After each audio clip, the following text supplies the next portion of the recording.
আসসালামু আলাইকুম।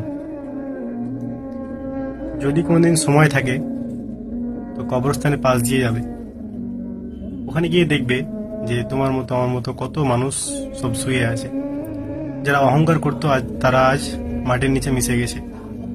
পৃথিবীতে অনেক শয়তান এসেছিল, ফেরাউন, নমরুদ, তারা আজকে মাটির নিচে মিশে গেছে।